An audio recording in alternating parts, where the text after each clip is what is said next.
ओम अज्ञानतिमिरान्धस्य ज्ञानञ्जनशलाकया चक्षुरुन्मिलितमेन तस्मै श्रीगुरुवे नमः। श्रीचैतन्यमनोभीष्टं स्थापितं येन भूतले स्वयं रूपकदा मह्यं ददाति स्वपदान्तिकं वन्देऽहं श्रीगुरुः श्रीभूतपदकमलं श्रीगुरून् वैष्णवाचं श्रीरूपं साग्रजातं सगण रघुनाथान्वितं तं सजीवं साद्वैतं सावधूतं परिजनसहितं कृष्णचैतन्यदेवं श्रीराधाकृष्णपादान् सगणललिता श्रीविशाखान्विताश्च नारायणं नमस्कृत्यं नरं चैव नरोत्तमं देवीं सरस्वतीं व्यासं ततो जयमुदीरये शृणुतां स्वकथा कृष्णादे पुण्यश्रवणकृतं हृदयन्तस्तु विद्राणि विद्नोति सुरसतां नष्टप्रायेषु भद्रेषु नित्यं भागवतसेव्या भवति उत्तमश्लोके भक्तिर्भवति नैष्टिकी तदा रजस्तमो भावः कामलोभादयश्चेत् इति नरावृद्धं स्थितिः सत्त्वे प्रसिद्धति एवं प्रसन्नमनसो भगवद्भक्तियोगता भगवत्तत्त्वविज्ञानः मुक्तसङ्गस्य जायते विद्यन्ते हृदयं ग्रन्थि छिद्यन्ते सर्वसंशयम् क्षीयन्ते चास्य कर्माणि दृष्ट्वा एवात्मनीश्वरे धर्मप्रोजितो घटकोनत्रो परमुन्निर्वस्त्राणां सतां विद्यं वास्त्रमत्र वस्तु सेवितं तापत्रयोन्मूलनं श्रीमद्भागवतं प्रमाणामूलं प्रेमोपमार्थो महान् श्रीचैतन्य महाप्रभु मतमिदं तत्रादरुणा प्रभो हे कृष्ण करुणा सिन्धु दीनबन्धु जगत्पतये गोपेश गोपिकान्त राधाकान्त नमस्तुते तप्तकाञ्चन गौराङ्गे श्रीराधे वृन्दावनेश्वरी वृषभानुसुते देवी प्रणमामि हरिप्रिय वाञ्छाकल्पतरुवक्ष कृपा सिन्धुभ्येव च पतितानां पावनेभ्यो वैष्णवेभ्यो नमः। जय श्री कृष्ण चैतन्य प्रभु नित्यानंद श्री अद्वैत गदाधर श्रीवासादि श्री गौर भक्तवृंद। हरे कृष्णा कृष्ण कृष्णा हरे हरे, हरे राम राम राम हरे हरे।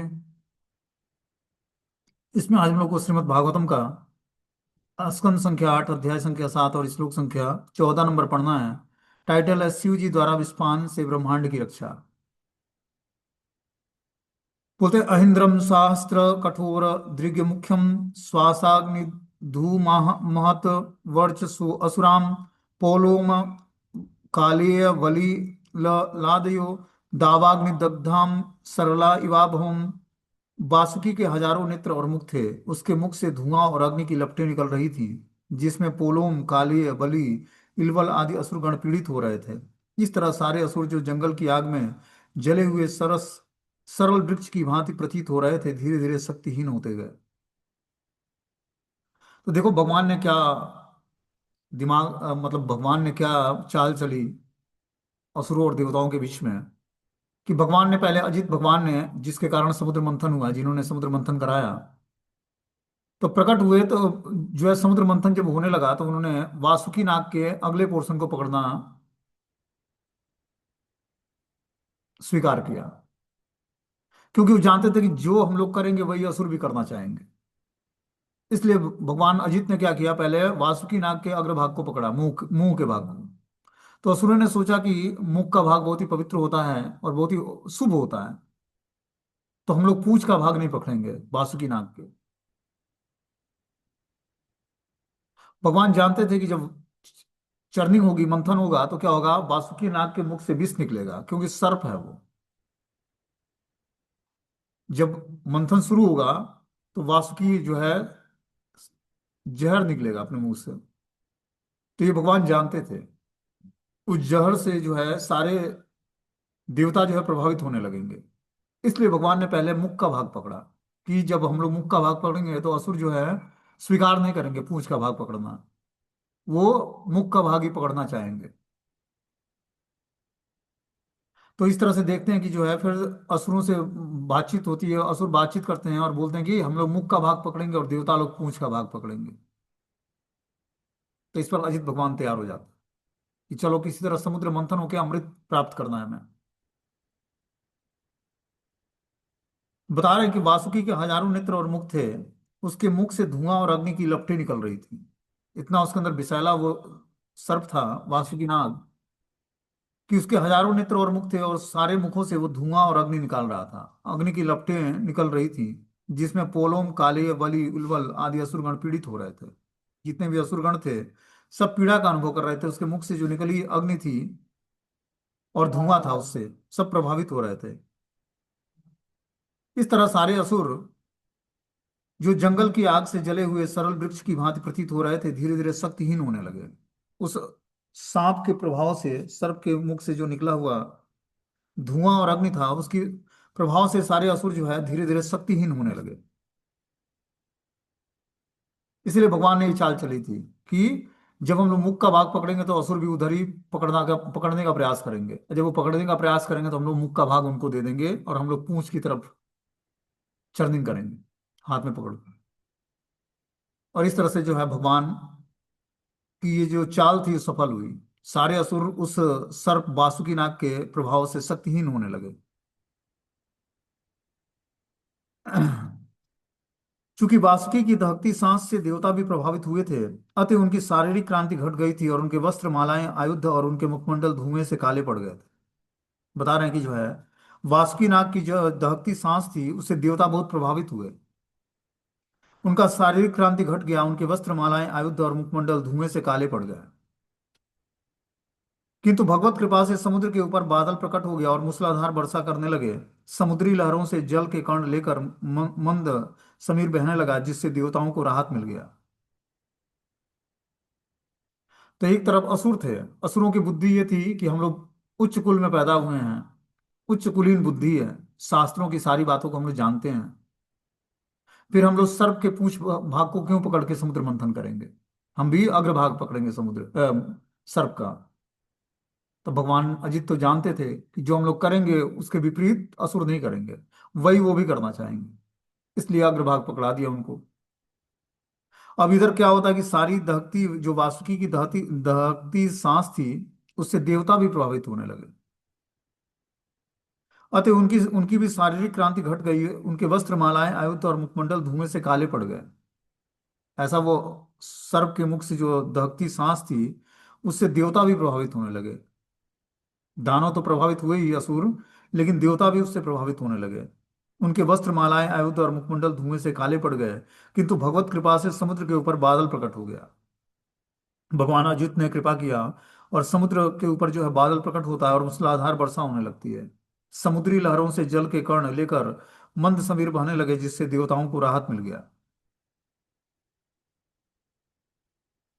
होते मध्यमाना तथा सिंधु देवा असुर व रूथपे यदा सुधा न जायेतम निर्ममंथाजितम स्वयं। जब श्रेष्ठतम देवताओं तथा असुरों के द्वारा इतना उद्यम करने पर भी क्षीर सागर से अमृत नहीं निकला, तो स्वयं भगवान अजित ने समुद्र को मथना प्रारंभ किया। अब जो है देवता और असुर दोनों मिलकर समुद्र मंथन करने लगे, फिर भी अमृत प्रकट नहीं हो रहा है। तो भगवान अजित क्या करते हैं? मंथन में सहायता करते हैं, मंथन प्रारंभ करते हैं। बोलते मेघ श्यामा कनक परिधि कर्ण विद्योत विद्युन मूर्धनम भाज द्विलुलितम कचम धरो रक्त नेत्रम जैत्रे दोभिज जग भय देदस्य सुखम गृहीत्वा मंथन मथ्या प्रति गिरिवा शोभा ताथ्यो धृतादि। भगवान श्यामल बादल की भांति दिख रहे थे। वे पीले वस्त्र पहने थे, उनके कान के कुंडल बिजली की तरह चमक रहे थे। उनके बादल उनके बाल कंधों पर बिखरे हुए थे। वो फूलों की माला पहने थे, उनके आंखें आंखें गुलाबी थीं। विश्व भर में अभय देने वाले अपनी बलिष्ठ यशस्वी भुजाओं से उन्होंने वासुकी को पकड़ लिया। वे मंदर पर्वत को मथानी बनाकर समुद्र का मंथन करने लगे। जब वे इस प्रकार व्यस्त थे तो वे इंद्रनील नामक सुंदर पर्वत की भांति प्रतीत हो रहे थे।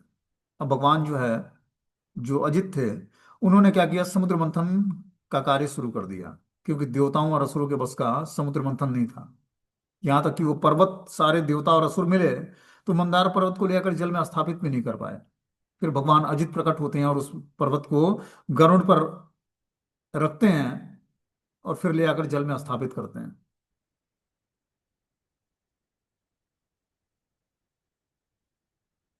बोलते निर्मंथ मानम दूध धीर द्विषाम महोलवणम हाल हला हमत व्रत सम्रात्य मीनो मकरादि ही कच्छपात तिमिद्विप ग्राह तिमिंग लाकुलात। मछलियां, हांगर, कछुए और सर्प अत्यंत विचलित एवं क्षुब्ध थे। सारा समुद्र उत्तेजित हो उठा और वेल, समुद्री हाथी, घड़ियाल तथा तिमिंगला मछली जैसे बड़े बड़े जलचर सतह पर आ गए। जब इस प्रकार से समुद्र मंथन हो रहा था तो इससे सर्वत्र हलचल हालाहल नामक घातक विष उत्पन्न हुआ।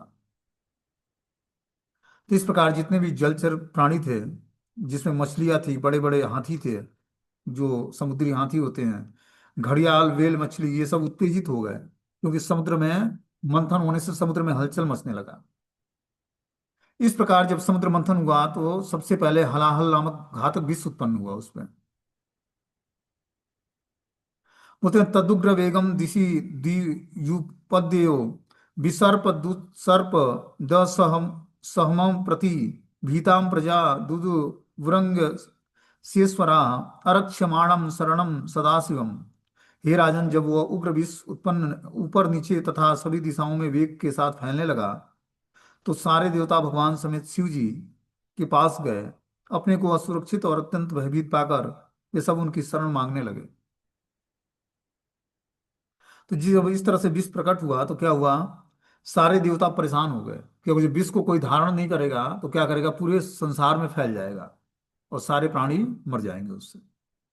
तो भगवान शिव जो सदाशिव हैं उनके पास जाते हैं और अपने असुरक्षित स्थिति के लिए भयभीत होकर भगवान शिव की शरण मांगते हैं।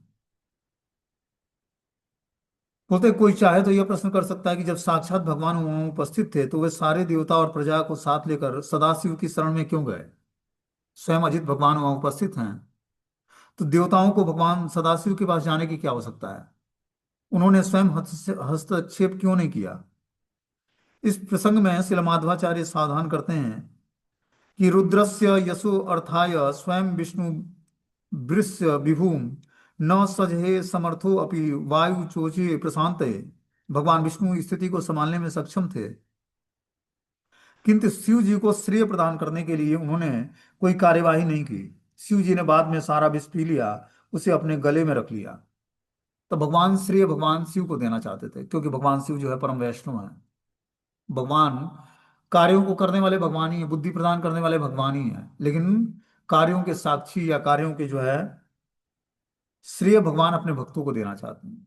जैसे भगवान ने भगवत गीता में अर्जुन को बताया कि तुम क्या करो अर्जुन, तुम इसमें युद्ध में मारो सबको, ये सारे महारथी मेरे द्वारा पहले ही मारे जा चुके हैं, तुम्हें बस निमित्त मात्र बनना है। तो अर्जुन को निमित्त मात्र बनाकर भगवान ने सारे कुरुक्षेत्र के युद्ध स्थल में सारे असुरों को इकट्ठा किया और एक साथ सबका सफाया कर दिया भगवान, और गीता का ज्ञान प्रदान किया हम जैसे बद्ध जीवों के कल्याण के लिए।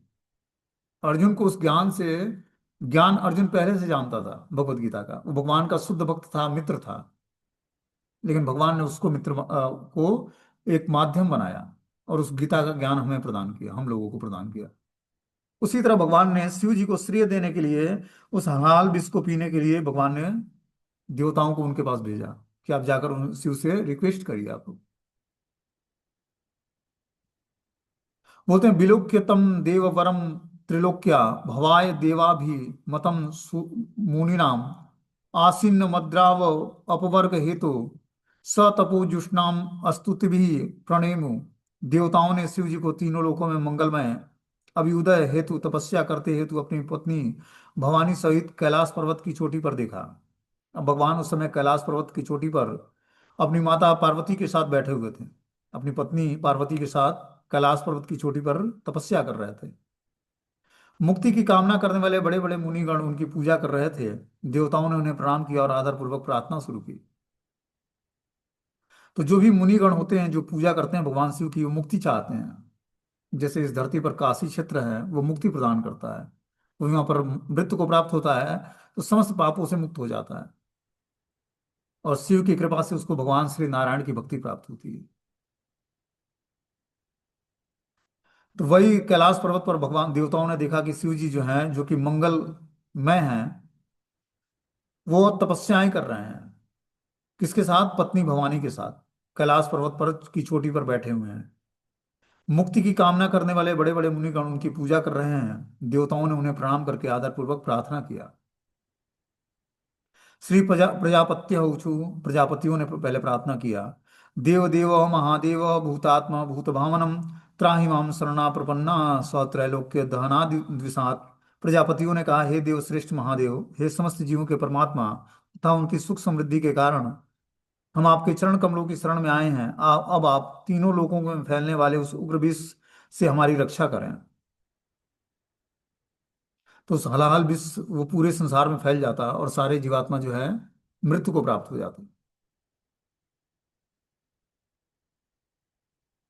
ऐसा नहीं था कि वो एक घड़े में बंद था, उसका विष का ऐसा प्रभाव होता है कि सारे लोग उसके प्रभाव से दूषित हो जाएंगे, प्रभावित हो जाएंगे। जैसे आप देखते हो धुआं होता है, तो धुआं से क्या होता है, व्यक्ति प्रभावित हो जाता है, उसके धुएं आंख में लगने लगते हैं, कितने लोगों को छींक आने लगती है। उसी तरह उस हलाल विष के प्रकट होने से उसके जो प्रभाव था उससे सारे लोग प्रभावित होने लगे। इस कारण से सारे देवताओं ने जाकर भगवान शिव से प्रार्थना किया। प्रजापतियों ने कहा कि हे देव श्रेष्ठ महादेव, हे समस्त जीवों के परमात्मा तथा उनके सुख समृद्धि के कारण हम आपके चरण कमलों की शरण में आए हैं। आप तीनों लोकों में फैलने वाले उस उग्र विष से हमारी रक्षा करें। बोलते हैं चूंकि शिव जी पर संहार करने का उत्तरदायित्व है, तो फिर सुरक्षा के लिए उनके पास क्यों जाया जाए। भगवान विष्णु का कार्य है कि भगवान विष्णु जो है सुरक्षा प्रदान करते हैं, पालन पोषण करते हैं इस संसार में। ब्रह्मा जी क्रिएशन करते हैं, शिव जी संहार करते हैं और विष्णु पालन करते हैं। तो चूंकि शिव जी पर संहार करने का उत्तरदायित्व है, तो फिर सुरक्षा करने के लिए उनके पास क्यों जाया जाए। भगवान विष्णु का कार्य है ये तो। ब्रह्मा जी सृजन करते हैं, शिव जी संहार करते हैं। विष्णु तथा शिव दोनों भी भगवान विष्णु के अवतार हैं और सकत्यावेश अवतार कहलाते हैं। उन्हें सर्वव्यापी विष्णु के ही समान विशेष शक्ति प्राप्त है। अतएव जब भी रक्षा के लिए भगवान शिव से स्तुति की जाती है, तो वे वास्तव में भगवान विष्णु के लिए होती है, क्योंकि शिव जी तो विनाश के निमित्त हैं। शिव जी ईश्वरों नियंत्रकों में से एक हैं, जो सकत्यावेश अवतार कहलाते हैं। अतः उन्हें विष्णु के समान गुणों वाले कहकर संबोधित किया जाता है। भगवान विष्णु के गुणावतार हैं भगवान शिव। खासकर तमोगुण को धारण करके वो क्या करते हैं, सृष्टि का विनाश करते हैं। ब्रह्मा जी भी गुणावतार है, वो रजोगुण को धारण करके सृष्टि का क्रिएशन करते हैं। तो इस प्रकार बता रहे हैं कि त्वामेव सर्व जगत ईश्वरो बंध मुक्षयो त्वम त्वाम चंति कुशलाम प्रपन्नाति हरम गुरु। हे प्रभु, आप सारे विश्व के बंधन तथा मोक्ष के कारण हैं, क्योंकि आप इसके शासक हैं। जो लोग आध्यात्मिक चेतना में बढ़े चढ़े हैं वे आपकी शरण में जाते हैं। अतएव आप उनके कष्टों को दूर करने वाले हैं और आप ही उनको मुक्ति प्रदान करने के कारण हैं। अतएव हम आपकी पूजा करते हैं। सारे देवता जो है जाकर भगवान शिव को स्तुति अर्पण करते हैं कि हे प्रभु, आप सारे विश्व के बंधन तथा मोक्ष के कारण हैं। जो व्यक्ति बंधन चाहता है भगवान शिव उसको बंधन प्रदान करते हैं, जो मोक्ष चाहता है उसको मोक्ष प्रदान करते हैं।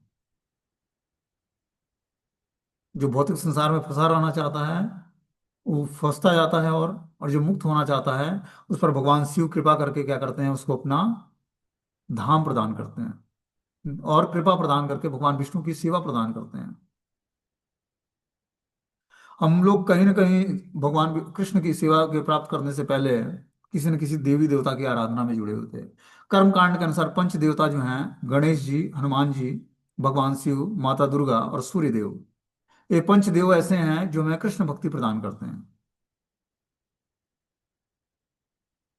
क्योंकि डायरेक्टली भगवान के भक्त हैं और भगवान से शक्ति प्राप्त करके क्या करते हैं, इस भौतिक संसार में जीवात्माओं पर कृपा करते हैं। और इस पंच देवताओं की कृपा से जीवात्मा धीरे धीरे भगवान की भक्ति में आता है। माता दुर्गा, भगवान शिव, हनुमान जी, सूर्य देव और गणेश जी, ये पंच देवता जो हैं ये डायरेक्टली भगवान के नित्य सिद्ध पार्षद हैं। पार्षद होने का मतलब है कि बहुत ही उच्च लेवल की मैनेजमेंट सेवा करते हैं।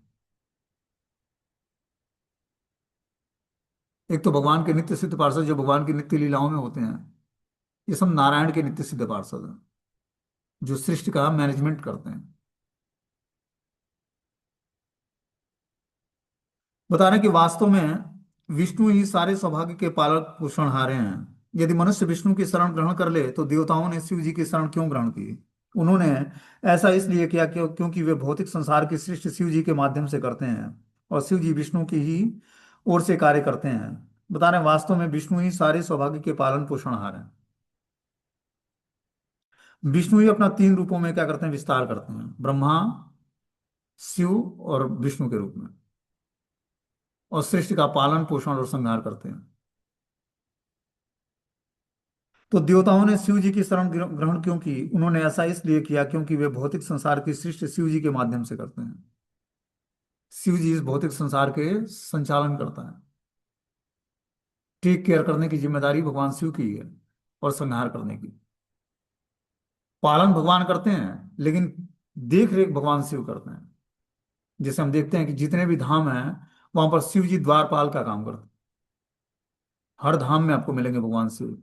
चाहे आप जगन्नाथपुरी जाओ, रामेश्वरम जाओ, द्वारकापुरी जाओ, वृंदावन आओ, या ब्रज के किसी भी क्षेत्र में जाओ, हर जगह भगवान शिव हैं।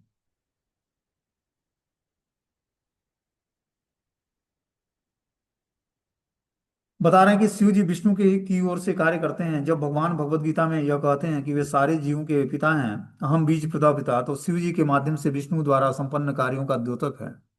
भगवान विष्णु सदैव भौतिक कार्यकलापों से विरक्त रहते हैं, और जब उन्हें भौतिक कार्यकलाप संपन्न करने होते हैं तो वे शिव जी के माध्यम से करते हैं। जो भी इस भौतिक संसार में भौत भौतिक कार्यकलाप संपन्न करने होते हैं, तो भगवान शिव जी के माध्यम से ही करते हैं। क्योंकि शिव जी भौतिक संसार के संचालक हैं, और उनकी पत्नी जो देवी है माता दुर्गा, भवानी, वो क्या करती हैं? दुर्ग का काम करती हैं। इस संसार में जीवात्माओं को सुरक्षा प्रदान करती हैं, प्रोटेक्शन प्रदान करती हैं, और उनको प्रताड़ित भी करती हैं, जिससे वो भगवान की तरफ मुड़े जीवात्मा। माया के दो कार्य हैं। एक कार्य है उसको नरिशमेंट देकर भगवान की तरफ मोड़ना, और दूसरा काम है प्रताड़ित करके भगवान की तरफ मोड़ना। जो नरिशमेंट लेकर माता दुर्गा से और भगवान की तरफ मुड़ जाता है, उसको माता दुर्गा प्रताड़ित नहीं करती है।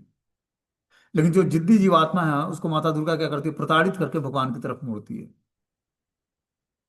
और जब वो भगवान की तरफ मुड़ता है तो उसको नरिशमेंट देकर और भगवान से की सेवा में लगा देती है, श्रीमती राधा रानी के अनुगत्य कर देती है। और श्रीमती राधा रानी भगवान श्री कृष्ण की सेवा प्रदान करती हैं। तो इस तरह से भगवान की दोनों शक्तियां हैं। तटस्थ शक्ति हम जीवात्मा हैं, अंतरंग शक्ति श्रीमती राधा रानी, और बहिरंग शक्ति श्रीमती दुर्गा देवी है। जीवात्मा जैसी इच्छा करता है, उसी तरह उसको स्थिति प्राप्त हो जाती है। इच्छा अपने हाथ में, और उस हिसाब से भगवान की शक्तियां कार्य करती हैं। इसलिए भौतिक संसार में अपनी इच्छाओं को शुद्ध करना है। ठीक है ना? जैसी हम इच्छा करेंगे भगवत नाम का जप करते हुए, भगवत कथा सुनते हुए, भगवान का चिंतन करते हुए, वैसे हमारा धीरे धीरे जीवन हो जाना है। हमारी परिस्थितियां विपरीत हैं, कुछ फेवरेबल नहीं है। इसका कारण क्या है? इसका कारण है हमारे कर्म है। कर्मों को कटित करने के लिए हमें क्या करना पड़ेगा? दृढ़ता पूर्वक सबकी सेवा करनी पड़ेगी।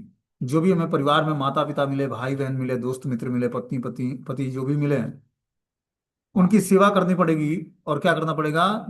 तीव्र भक्ति करनी पड़ेगी, नाम जप करना पड़ेगा।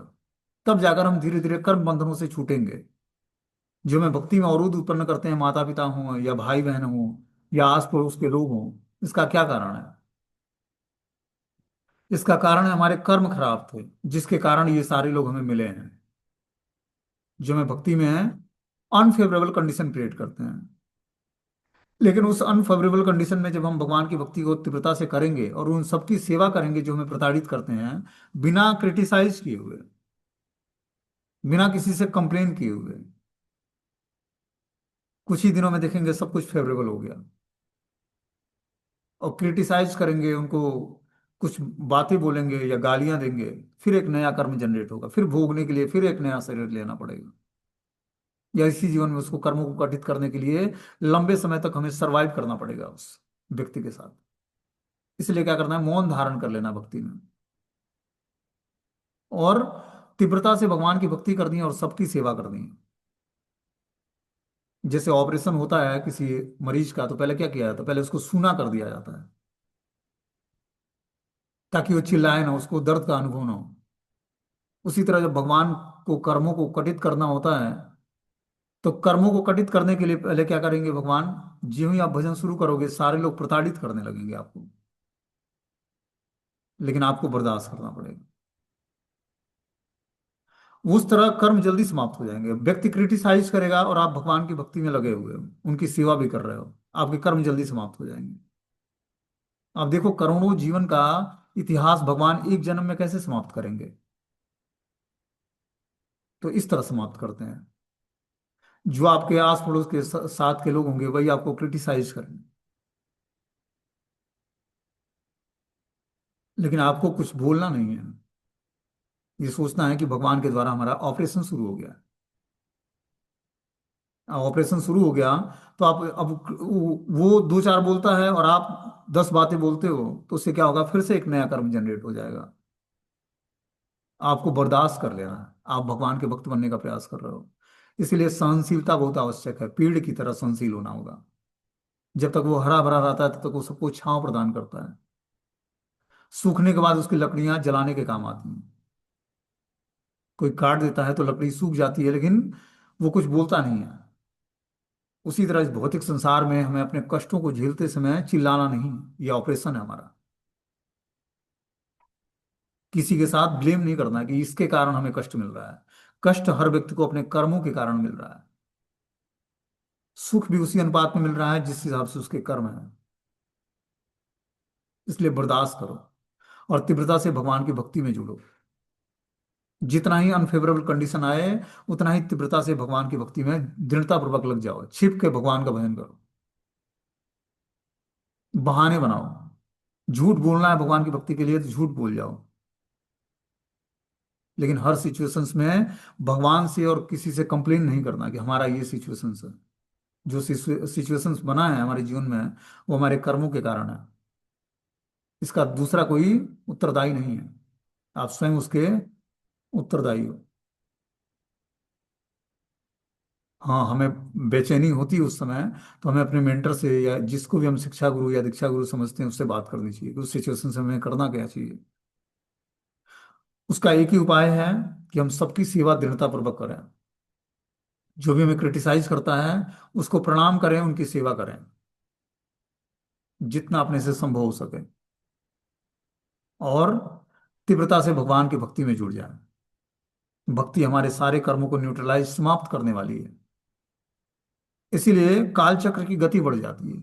ज्यों ही आपने विष्णु भक्ति स्वीकार किया, वैसे ही काल चक्र की गति, मतलब आपके कर्मों के परिणाम बहुत जल्दी जल्दी समाप्त होने लगेंगे। और आदमी को लगेगा कि बड़े दुख आ रहे हैं। जब से भजन शुरू किया है, जीवन में दुख ही दुख आ गया। इससे पहले सभी प्रेम करते थे, अब तो सब क्रिटिसाइज करते हैं, गाली देते हैं। क्या अभी से तूने माला पकड़ लिया?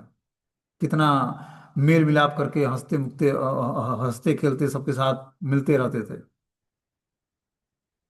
बिल्कुल नया ही दुनिया तुम्हारा हो गया। किसी से मिलना नहीं, किसी से बातचीत नहीं करना। ये कौन सा तुमने जीवन स्वीकार कर लिया? तो क्या है कि ये भक्ति का रास्ता ऐसा ही है। धीरे धीरे अकेला हो जाना है इस रास्ते पर। हमें लगता होगा डिवोटी एसोसिएशन बार बार बोला जाता है। ये डिवोटी एसोसिएशन ज्यादा दिन तक काम चलेगा नहीं इसमें। ये एसोसिएशन हमें कुछ दिनों के लिए भगवान के द्वारा फैसिलिटी दी हुई है। सबको अपना तिरंगा खुद ही फहराना पड़ेगा। जैसे हम इंडियन हैं, तो पाकिस्तान में भी जाकर झंडा हमारा वही रहेगा, हिंदुस्तानी ही। ऐसा नहीं पाकिस्तान में गए तो दूसरा झंडा फहराएंगे, पाकिस्तानी झंडा फहराएंगे।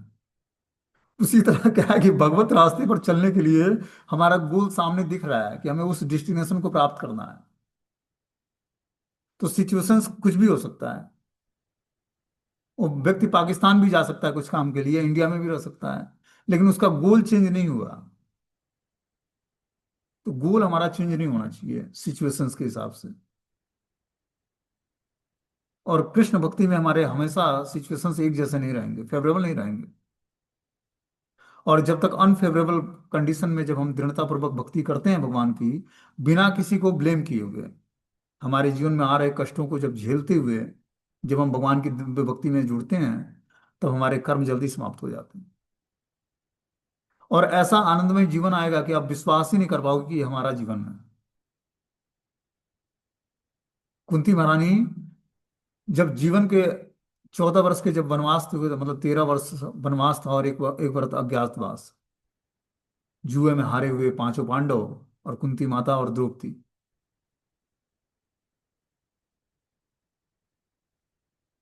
तो उस समय एक एक रोज जीवन में चैलेंजेस थे उनके। अगले दिन क्या होगा कुछ पता नहीं था, लेकिन पूर्ण रूपेण आश्रय भगवान का था। आश्रय भगवान का होने के कारण क्या हुआ, उनके जीवन में समस्याएं तो आई, लेकिन समस्याओं में उन्होंने डिगा नहीं, हावी नहीं होने दिया अपने ऊपर। तो समस्याओं को अपने ऊपर हावी नहीं होने देना है, नहीं तो आप जीवन में की समस्याओं में उलझ जाओगे। जीवन की समस्याएं आए, उसमें आश्रय भगवान का लेना है। जब हमारा आश्रय भगवान होंगे तो जीवन की समस्याएं यूं ही कटती हुई चली जाएंगी, क्योंकि हमारे पाप कर्म जो है हमें भक्ति में ढीलापन लाने देगा, करने देगा। लेकिन हमें ढीलापन नहीं लाना है। हमें दृढ़ता पूर्वक श्रीमद् भागवतम, भगवद गीता, आचार्यों गुरुजनों की शरण ग्रहण करनी है, हरि नाम की शरण लेनी है, जो हमें अभी फैसिलिटी मिली है। ये फैसिलिटी ज्यादा दिन तक नहीं चलेगी। हमें क्या करना है, प्रैक्टिस कर लेना है भक्ति का, कि हम किसी भी सिचुएशंस में, अनफेवरेबल कंडीशन में भी हम भगवान की भक्ति में डिगे नहीं, परास्त ना हो अपने सिचुएशंस से। ये अपनी स्थिति बना लेनी है। कैसे? दृढ़ता पूर्वक श्रवणम और कीर्तनम करके। सेवाएं सेकेंडरी हैं, सेवाओं से हमें स्वीकृति मिलती है, लेकिन कैसे सेवाओं से? वर्ण और आश्रम के हिसाब से जब हम सेवा करेंगे तब हमें स्वीकृति मिलेगी, जिस स्वीकृति के ब्याह पर हम भक्ति में एडवांसमेंट कर पाएंगे। उस तरह नहीं। 4 साल पहले भी रोटी बेल बेल कर ठाकुर जी को खिलाया करते थे, आज भी वही कर रहे हैं। लेकिन जो प्रहलाद महाराज ने मेथड बताया, श्रवणम कीर्तनम विष्णु स्मरणम पाद सेवनम अर्चनम वंदनम दास्यम साख्यम आत्मनिवेदनम, उसमें कलयुग के लिए श्रवणम और कीर्तनम बताया, क्या उसमें हमारा परफेक्शन हुआ? हम अपनी भक्ति के स्टैंडर्ड को खुद समझ सकते हैं कि भक्ति में हमारा परफेक्शन श्रद्धा से और भगवत प्रेम तक के प्राप्त करने के मार्ग पर हम किस स्थिति को प्राप्त हैं। ये हमने हरि नाम के क्लास में बताया है। तो सेवाएं जरूरी हैं, लेकिन सेवाओं से हमें हमारा भगवत जो रास्ते, भगवत मार्ग पर चलने का जो प्रोसेस है, उसमें ढीलापन नहीं लाना है। हमारे अंदर जब सात्विक गुण आता है तो 4 लोग 10 लोग प्रणाम करने वाले होते हैं, हरे कृष्णा प्रभु जी, माता जी, दंडवत प्रणाम। चेहरा चमकदार हो जाता है सात्विक गुणों को धारण करते ही, ड्रेसिंग अच्छी हो जाती है, लुक अच्छा हो जाता है। अब लगता है कि जो है, अब भगवत प्राप्ति के रास्ते पर हम आगे निकल चुके हैं। 2-4 लोग दंडवत प्रणाम करने वाले मिल जाएंगे तो सीना गदगद हो जाता है। 2-4 लोग तारीफ करने, अरे बहुत सेवा, मंदिर के अंदर मंदिर के बाहर चारों तरफ सेवा ही सेवा है इनके पास। तो क्या होता है, हमें और अच्छा लगने लगता है। और उसी समय क्या होता है, खोखला हो जाते हैं अंदर से, भक्ति होती नहीं है, बस दिखावा हो जाता है बस। और हम क्या होता है, धीरे धीरे डल पड़ जाते हैं। अब कुछ दिनों में ना तो सेवा रहेगी, ना साधना, दोनों चली गई। इसलिए साधना बहुत ही स्ट्रांगली हमें करना है। उसके बाद टाइम बचे पारिवारिक जीवन का पालन पोषण करते हुए, क्योंकि भगवान के द्वारा रिस्पॉन्सिबिलिटी मिली है। उस रिस्पॉन्सिबिलिटी में ढीलापन नहीं बरतना, वो आपके कर्म हैं, उसको आपको करना पड़ेगा। दूसरा कोई भोगेगा नहीं, उसको उसको खुद भोगना पड़ेगा अपने को। इसलिए हमें क्या करना है, दृढ़ता पूर्वक सेवा करनी है भगवान की, और परिवार का पालन पोषण दृढ़ता पूर्वक करना है, शास्त्रों की मर्यादा को ध्यान में रखते हुए, किस आश्रम में हो, आश्रम और वर्ण के नियमों का पालन करते हुए दृढ़ता पूर्वक भगवान की सेवा में जुड़नी है। कोई भी प्रभु और कोई भी माता जी किसी को भगवत धाम ले जाने के लिए सक्षम नहीं है, वो खुद बेचारा नहीं जाएगा, आपको कहाँ से ले जाएगा? केसरिया वस्त्र पहन लेने से कोई थोड़ी ना भगवत धाम जाता है, कि मैं केसरिया वस्त्र धारण कर लिया सफेद छोड़ के तो भगवत धाम चला जाऊंगा। जब तक हृदय सेफ्रॉन नहीं होगा, तब तक सेफ्रॉन वस्त्र धारण करने से कोई भक्त नहीं बन जाता है, चाहे बहुत वरिष्ठ हो चाहे बहुत कनिष्ठ हो। तो हृदय को सेफ्रॉन, हृदय में जब तक काम क्रोध मद लोभ मद मात्सर्य के ईर्ष्या विवेक के द्वेष घूम रहे हैं। अब कोई पैंट शर्ट पहन के भक्त हो सकता है, भगवान का शुद्ध भक्त। और हम जैसे गिरे लोग, वो लोग मंदिर के अंदर सफरौन वस्त्र पहन के घूम रहे हैं, और हृदय में काम क्रोध अलग अलग अनर्थ घेरे हुए हैं, गुडविल बनाने के चक्कर में पड़े हुए हैं। कैसे 10 लोग जाने, कैसे हाईलाइट हो जाए यूट्यूब चैनल पे, फॉलोअर कैसे बढ़ जाए। तो ये भक्ति नहीं है। भक्ति बहुत ही सूक्ष्म विज्ञान है, हृदय से हृदय का ट्रांसफॉर्मेशन है भगवान से। रिसिप्रोकेशन, कितना आप भगवान के नजदीक हो, कितना आपके जपा में श्रवणम कीर्तनम में रुचि जागृत हुई, गुरु के चरणों के प्रति कितनी श्रद्धा जागृत हुई, श्रद्धा से प्रेम के मार्ग में हमने कहाँ तक प्रोग्रेस किया। क्या हमारी कोमल श्रद्धा और कोमल ही रह गई या दृढ़ हुआ वो? श्रद्धा शब्द विश्वास के लिए सुदृढ़ निश्चय है, कि कृष्ण भक्ति के लिए सर्व कर्म कृत है। कि श्रद्धा हमारी जब प्रगाढ़ होगी, श्रद्धा शब्द विश्वास, विश्वास उत्पन्न होगा। और दृढ़ निश्चय उत्पन्न होगा कि कृष्ण भक्ति के लिए सर्व कर्म कृत है, कि भगवान कृष्ण की भक्ति करने से संपूर्ण कृत्य हमारे संपन्न हो जाएंगे, संपूर्ण कार्य संपन्न हो जाएंगे। तो इस भक्ति के मेथड को हमें पहले समझना है, और समझ के उस हिसाब से प्रैक्टिकली करने का प्रयास करना है। ये डिवोटी एसोसिएशन हमें कुछ दिनों के लिए मिला है। एसोसिएशन के साथ कोई भगवत धाम नहीं जाता है। एसोसिएशन हमारे अंदर स्टेमिना जागृत करती है कि हम भक्ति के परफेक्शन के लेवल को धीरे धीरे पकड़ना समझना शुरू कर दें। पकड़ना नहीं, समझना। पकड़ना तो खुद पड़ेगा। भक्ति करके भक्ति देवी को पकड़ना पड़ेगा, कि भक्ति देवी को आप पकड़ो या भक्ति देवी आपको पकड़ लें। तो इसलिए क्या करना पड़ेगा, अपनी साधना भक्ति के स्टैंडर्ड को धीरे धीरे बढ़ाते जाना पड़ेगा। जीवन में एज बढ़ने के साथ साथ माला की क्वालिटी और क्वांटिटी, श्रीमद् भागवतम भगवत गीता के जैसे ग्रंथों को पढ़ने की स्टेमिना, समझने की समझ, वो सब जागृत करनी पड़ेगी। भगवान के सामने कुछ स्तुति पाठ करनी पड़ेगी। आचार्यों के द्वारा जो नियम बताए गए हैं सुबह का मॉर्निंग प्रोग्राम, उसको उसमें दृढ़ता लानी पड़ेगी। तब जाकर हम धीरे धीरे भक्ति में परफेक्शन ला पाएंगे। उस तरह भक्ति चलती रहेगी, 2-4 साल चलेगी, फिर जो है ढीले पड़ जाएंगे,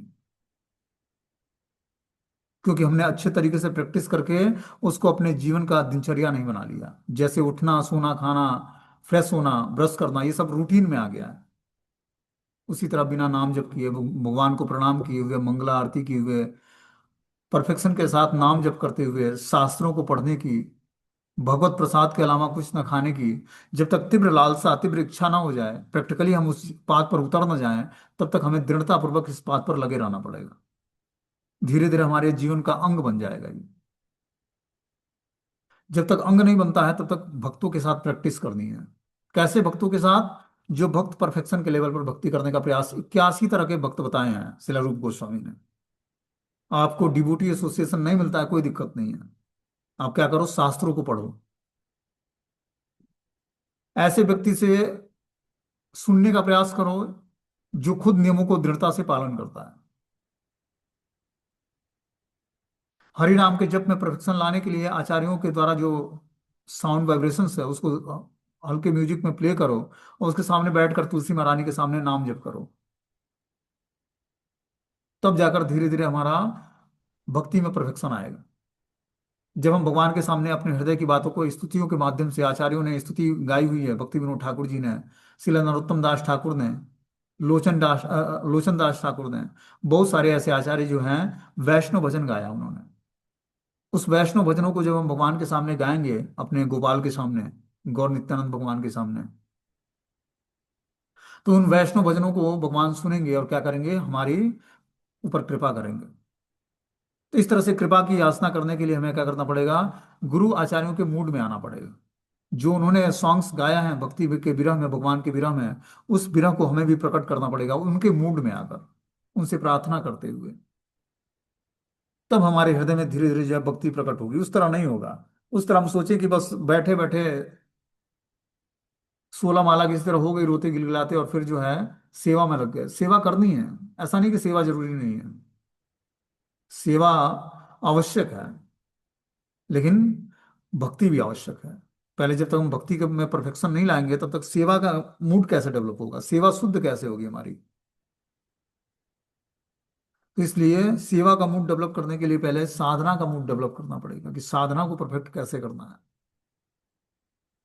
हमारा एक प्रॉपर शेड्यूल होना चाहिए सुबह से शाम तक का भक्ति का, कि सुबह इस टाइम से इस टाइम तक हमें ये एक्टिविटी करनी है, दोपहर में ये एक्टिविटी करनी है, और शाम को ये एक्टिविटी करनी है। उसके बाद जो टाइम बचता है, और वो 1-2 दिन नहीं करना है, कहीं 12 साल 15 साल। कितना साल? 12 से 15 साल एक ही रूटीन को फॉलो करना है, 12 से 15 साल। और जो आप भगवान के शुद्ध भक्त बनना चाहते हो, तो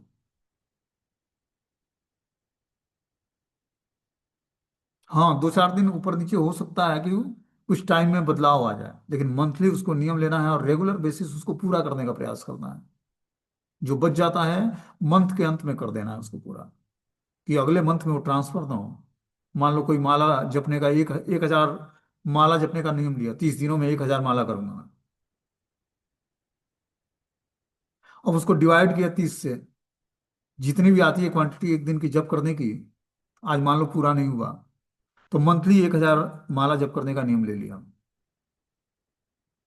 उस माला को पूरा करने के लिए हमें क्या करना पड़ेगा, प्रयास करना पड़ेगा कि किसी तरह के तरीके से महीने के अंत में 1,000 माला पूरी हो जानी है। भगवान की 30 दिनों में एक स्तुति उठाया और 30 दिन पढ़ना है उसको। एक ही स्तुति 30 दिन पाठ किया हमने। मंदिर में या घर के विग्रहों में लेमिनेट फोटो के सामने दीपक जलाया, और भगवान को, तुलसी महारानी साक्षात भगवान के ही विग्रह हैं। स्वयं वो राधा रानी के स्वरूपिणी है, भगवान की अर्धांगिनी है। आपके घर में लेमिनेट फोटो हो, डीटीज नौ सेवा करते हो, आप तुलसी महारानी को घर में रखो और उनके सामने स्तुति पाठ करके भगवान को प्रसन्न करो। एक ही स्तुति रोज रेगुलर बेसिस। जो महाजनों ने स्तुति किया है, ब्रह्मा, शिव, नारद मुनि, व्यास देव, सुखदेव गोस्वामी, जनक महाराज, विष्णुदेव, इन स्तुतियों को भगवान के सामने पढ़ना है हमें। कब तक?